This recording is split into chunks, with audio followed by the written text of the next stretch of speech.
So now let's take a look at how to get the game flowing. We've seen how to play the game and how a round looks, preparation for that round. Let's take a look at what happens if things start going a bit slow, if the players just need that little bit of extra help.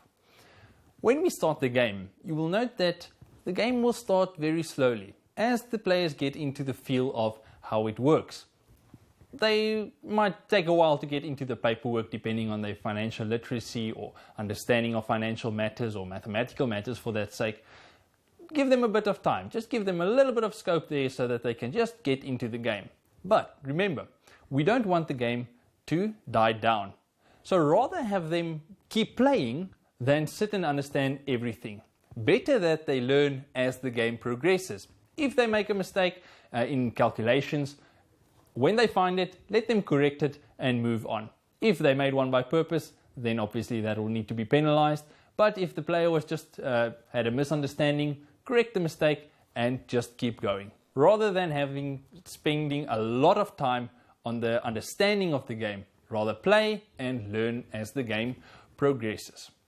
Also, let's look at interaction between players. The big thing in Moneywise is the interaction that we get between players playing on the same place, the two players, or then these players with other places or other players in the group.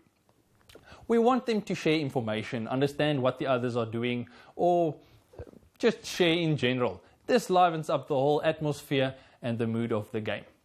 How can we encourage interaction? Firstly, by the life cards. When a player draws a life card, he in some cases will have to pay someone. Let's say, for example, you draw a life card which states that you have to pay the babysitter because you went out for the evening. Now, if you have children, you'll have to pay that. Let's say 300.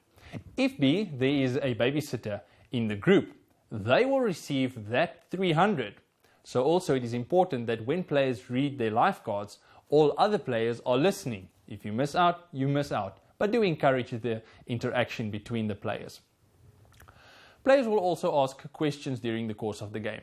Now, most of the answers can be found in the player's guide, but players might not be willing to go and read or make the effort to find the answers they are looking for. So, as we know, information has a price tag. Charge the players for it, or have other players answer the question and have that person pay that player for that amount. So, let's say John wants to know something, ask the group. Is there anybody here that wants to explain to John how, let's say, shares work, for example? There's a 500 Rand on that, and the person who explains it can get the 500.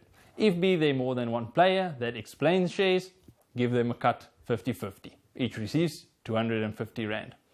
Also, ask the players questions. As you proceed, you will see one player will be going through a specific situation and make that available to the general players. Not specifically if they're busy with a deal, but if they are experiencing a life lesson.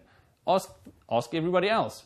Does anybody see any insight into helping, for example, John and Sarah with this problem that they're encountering?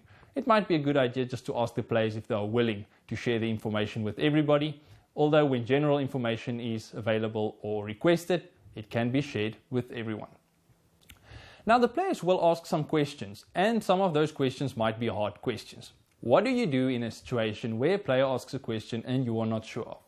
The trick here, keep a strong face and redirect the question. When John asks, what is shares, and you're unsure, you do not have to know what shares is.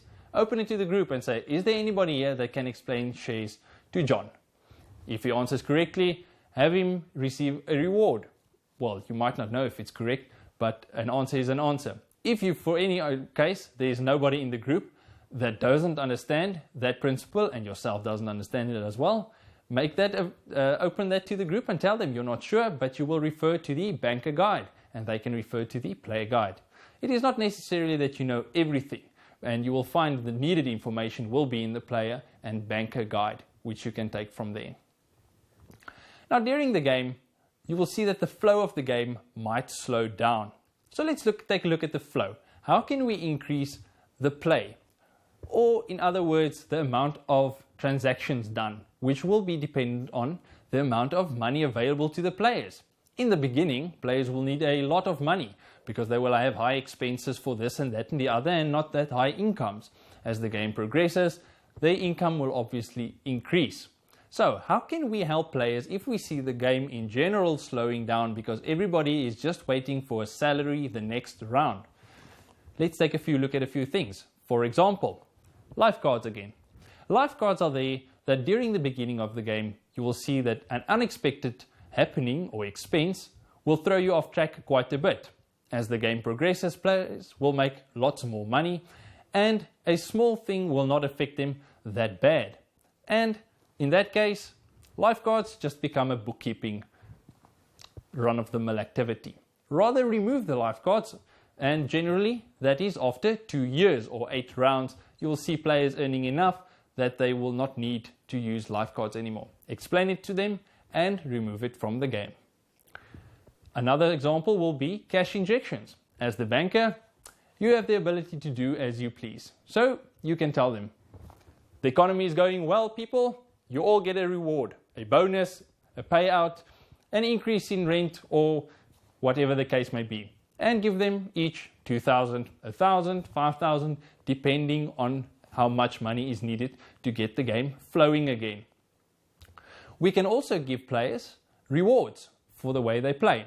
We will take each player individually or each board or position, and we will ask the group to analyze how they are playing. We will look at, did they play well? Are they following certain strategies? How close are they to achieving their goals? How much have they been helping other players? They can then be rewarded for this, an amount between 1,000 and 5,000. Have the group decide how much we must give to them, and then as the banker, you can give that to them. But what do we do if a single player is struggling? Let's take John and Sarah. They might not be following any specific plan or have any idea what to do next. They might not have a huge amount of cash and therefore might need a little bit of guidance or information. Make it open to the group and ask the group if they can give information to John and Sarah. As an example, they can just be needing to do this or that or the other and help them out to progress to the next step. If, for example, they are in need of money, we can't give just one player an amount of money. That would be unfair.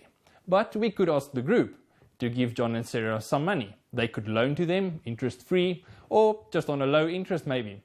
Maybe they'd even be so nice as to give them that money just for giving. And that could help those players to move up. Then also, another thing that could help speed up the game is when players start working together. If you see that the players are winning their own cause or fighting their own fight, maybe just tell them that they could work together and buy a bigger deal. Instead of sitting and waiting for their money to pile up, you could have them go into a partnership with somebody else. That partnership will be the responsibility of the players to arrange. The banker will just make sure that both players are following the legal rules. And that is all from my side, except for happy many millions, many goals achieved, and a lot of smiles. Enjoy.